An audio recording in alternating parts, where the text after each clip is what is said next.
Well, it's about time to get back on old Rusty. It's kind of a long tale, but it's been a year. Had a number of projects early in the year that kept me from working on Rusty, any significance anyway. And then we had Hurricane Harvey. It came through.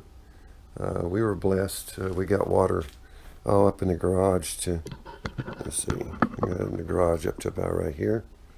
But it never got into the house, and it drained back out of the garage in a few hours, luckily. Um, Sadly, though, my daughter's house got flooded, and so I spent about 5 months rebuilding my daughter's house and getting it squared away, and it's done. So, Rusty now is the priority.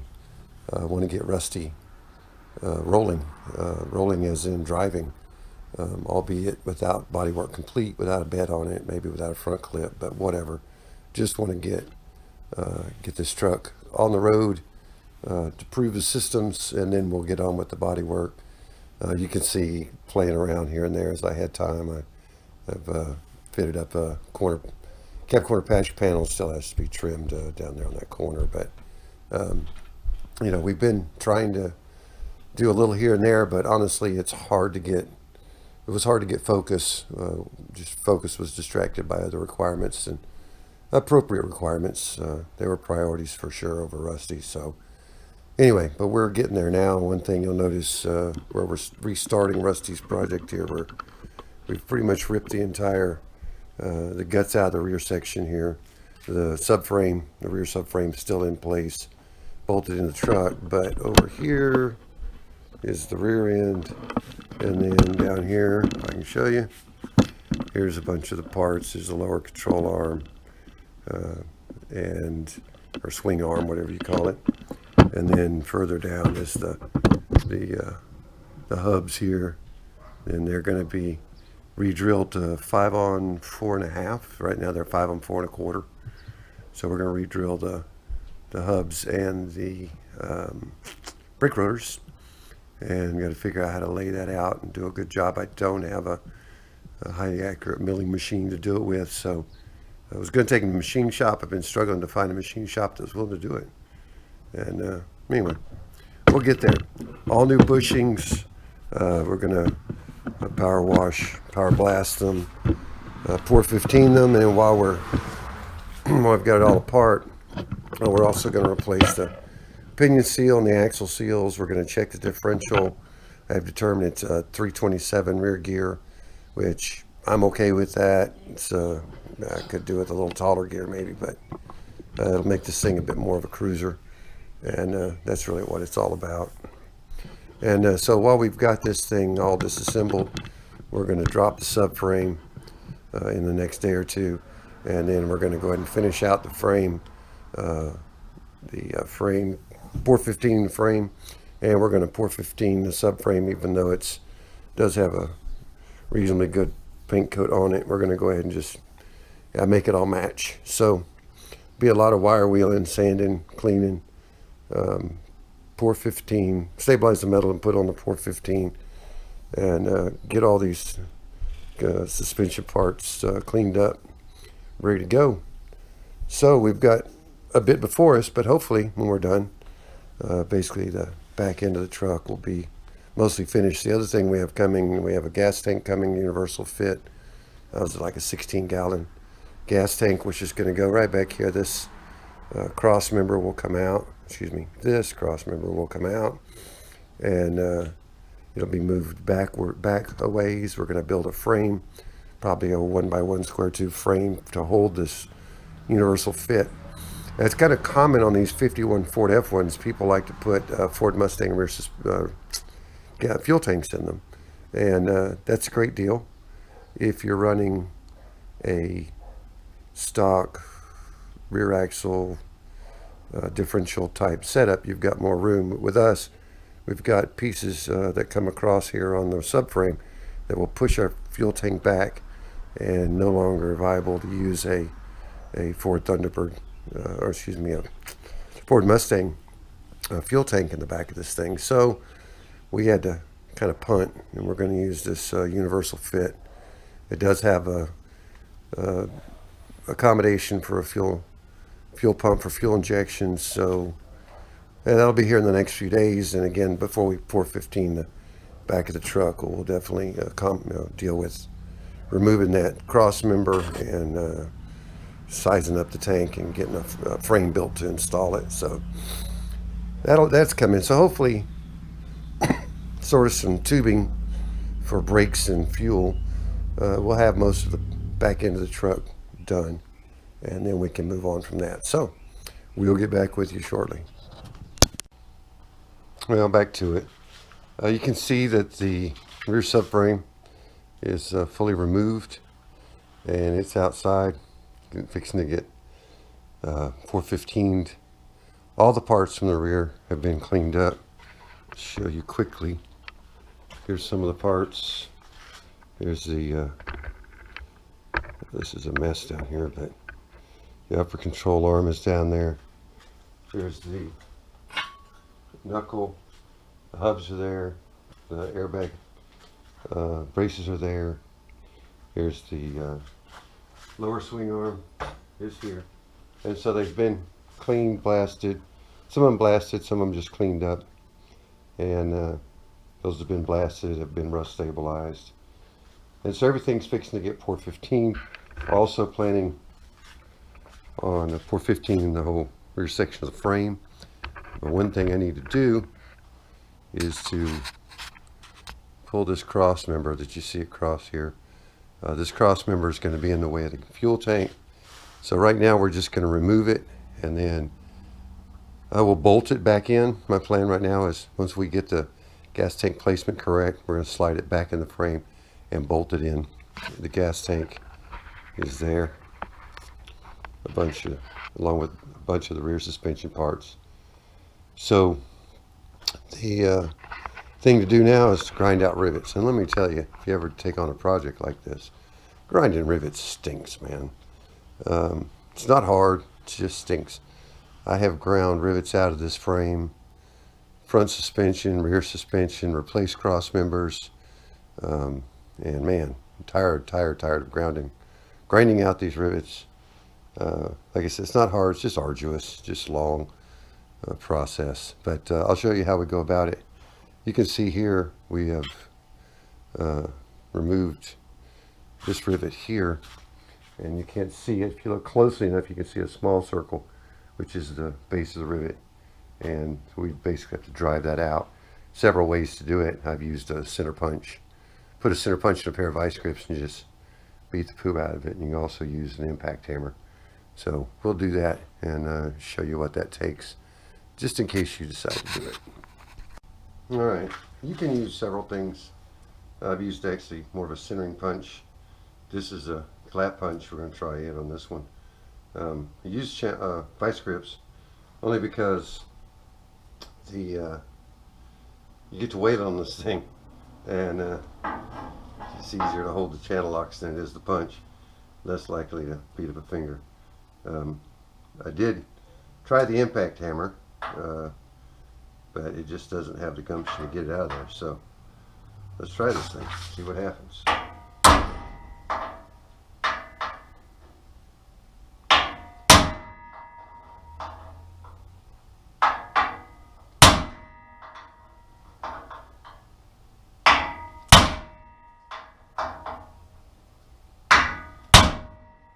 Problem is, let me get my other punch, see if I can get better. Alright, this is the punch that I previously used. Tried to use the bigger punch, may just simply be too big. So let's try. Well, there you go. Looks like I had it loose. The other punch was just too big. This is the bottom half of it. Grind off the top, punch it through. It's fine if you got one or two to do. You got a bunch to do, it's a pain. In this case we have 6 to do. You can see this one, there's actually 2 in the bottom of this cross member. Let's go to this side. There we go. Let's do this one. So right now I got to get in here and get this mess cleaned up. There we go. That one wasn't too bad. So there's another one out. So we're going to go ahead and clear out this cross member, and then we'll start worrying about pour 15 in this frame. You got to get a wire brush, do some loose rust removal. Whenever you're doing pour 15, you don't have to clean this thing to bare metal. You want to get the loose rust, then we're going to wash it with a degreasing solution, which is always fun when you're in the garage and I can hardly roll this thing out. Then we'll stabilize it with the rust stabilizer, and then we'll pour 15 it, and it'll turn out wonderfully. You can probably see it back here, but I still have the rear diff to take care of. Get that cleaned up. The plan with the rear diff right now is we're going to wire brush the steel portion, which is the main portion that you see. We're going to wire brush that rust, pour 15 it. We're going to replace the 2 axle seals. We're going to pull and replace the pinion seal, and we're going to pull the aluminum back cover off and clean it up, drain the oil, inspect the ring and pinion, make sure everything looks good back there. That's a Ford 8.8 rear differential with a 327 gear. We're going to leave that gear for now. I'm not promising it's going to stay there indefinitely, but so that needs to still be done. But I want to get this frame prepped and ready for pour 15, and we've got a ton of stuff to pour 15. One of the things we aren't going to put pour 15 on are the rear diff cover. We're going to leave it aluminum. We're just going to clean it up a bit. We're not going to polish it.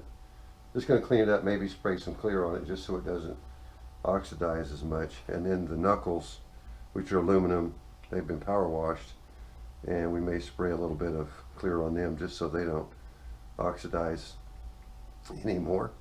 But again, we're not going to polish any of this aluminum. We're just going to, it's all cast aluminum and got a rough surface, and just burn up way too much time getting that straight. So let's get this cross member out and move on. All right, well, we got the cross member out, sitting right up there. Finally, bit of hassle, but it's out of there. The back end of the truck is pretty opened up. A little worried. You would be worried initially about a little spread going on the frame, but since this is pre-manufactured piece, when we bolt it in, it'll pull the frame the right dimension. The frame did spread maybe 1/8, 3/16 of an inch, but again, we're going to bolt it in. When we do, we'll be sucking it in like that, and that'll straighten everything, no problem. And the other thing we've got to do here is trim the bottom rail of the frame. The bottom rail where it supported the, can you even see it? Yeah, you can see it. Where it supported that cross member, the bottom rail pooches out. So we've drawn us a line, basically straight to straight. It'll actually be a little angled backwards, but we'll trim this out with a cutting wheel. And then the tank, which is 27 3/4 inches, we'll fit that in there nice and snug. The actual width here at the narrowest portion where the tank's going to be 29, so we've got 1/4 inch to play with. We're going to end up building us a 1x1 steel tube frame that's going to sit in here, and it's going to bolt into the side of the frame as well with some tabs, and that's how the tank's going to be mounted ultimately. Haven't got that far yet, we'll see, but that's the plan. And so the cross member's out, we'll trim these off, and then the frame should pretty well be ready to prep for pour 15. Hopefully we'll pour 15, this is Thursday, hopefully we'll pour 15 the back end of the frame on Saturday, if schedule, everything cooperates. And we're going to pour 15 all the rear suspension parts, and hopefully get that ready to be reinstalled next week. And we've got brake systems ready to go on. Should be pretty well ready. The one thing we are lacking is we need to drill our rotors and spindles to a 5-on-4.5 bolt pattern. The stock Thunderbird suspension's 5-on-4 1/4. The front suspension, which is a Mustang 2 suspension's 5-on-4 1/2. So we can re-drill the hubs and rotors. A couple of challenges there, but one of which is if you ever replace your rotors, you have to have them drilled. if you buy the stock Thunderbird rotors, which I think we're going to have to in order to get the same clearance for the brake calipers. And we are using a stock brake system on the rear. The rear doesn't get used that much anyway, so stock brakes are more than good enough in my book. We're not going to be drag racing, so we should be fine. Anyway, so we're moving on. We're going to cut out these ears on the frame, and then we'll start prepping. The next step to prep we won't bore you with. It involves a wire brush and a drill or an air tool or whatever we choose to deploy this time, just to clean up the loose rust. Again, Port 15 doesn't require sandblasting or rust free. You just want to get the any scaly rust off. I don't think there's really any scaly rust left after all the work we've done, but we'll go ahead and pretty it up as best we can, and just get rid of, get it as nice as we can. I mean, all this over here, this is all pretty smooth, minimal rust. What rust there is surface rust. Surface rust will be converted by the rust stabilizer that you spray on it, and so we'll be good. All right, well, let's get on with it, and we'll come back to you when we're starting to, clean it up, Port 15 it, stabilize it, and Port 15 it, and we'll talk to you more. Well, we're getting there now. We got the frame ready to be Port 15'd. Got all the wash and the metal sheet done. So in the morning we'll Port 15. I've got the subframe and the lower swing arm, upper swing arm. Those are all Port 15'd already. And I've got the knuckles, they're aluminum, blasted them, and gonna put some matte clear on them, I think, or some satin clear on them, just to keep them looking decent. Here's the upper swing arm, got it Port 15'd. So hopefully next time you see this thing, we'll be putting it all back under here. Tomorrow planning on going and pressing all the bushings back in. That's quite a chore, and I'm not going to take you along for that one. Got to go over to a friend's shop and use their use the press. They got a 20-ton press. Press all the bushings back in. So anyway, next time we get back to you, hopefully we'll be putting this thing back under the truck. Well, I think we're going to end this video here. Still got a lot to do on this rear, but way too much talking, not enough doing on this video, so I apologize for that. And try to make it up next time. Gas tank, 415, rear suspension subframe, all cleaned up. You can see the knuckles on, brake backing plates on. We don't have the hubs on yet. I did find somebody who was going to drill the hubs for us and drill our rotors for us, and hopefully I'll be taking those to the shop tomorrow to get that process started. And so where we are now, we need to finish, or we need to clean up the rear diff, get the rust off the rear diff case. Looked in the rear diff, everything looks good, gears look good, bearings look good. So we're going to get that rear differential cleaned up and try to get it reinstalled into the subframe right in there. And all new bushings, you might be able to see them there in the knuckle, all new bushings throughout. Got the airbags reinstalled. So nothing's tight. The only thing that's tight really is the subframe itself is tight into the frame. Everything else will tighten up. Once we get wheels on it, we can set it on wheels and get the thing bearing frame weight, and then we'll set the, tighten up all the bushing bolts, and once it's in a natural resting position. So that's it for this video. The next steps: clamp the differential, get it installed, get the hubs and rotors drilled, get the gas tank installed, and so we'll start covering the gas tank install next, probably, or the diff cleanup and then the gas tank install. want to get the back end of this thing going. I've got everything I need to get the fuel system hooked up, with the exception of a few 6AN fittings, and we'll get to those once we get that installed. We'll get a fitting list and get them ordered. So I'm excited. Let's move on with this thing.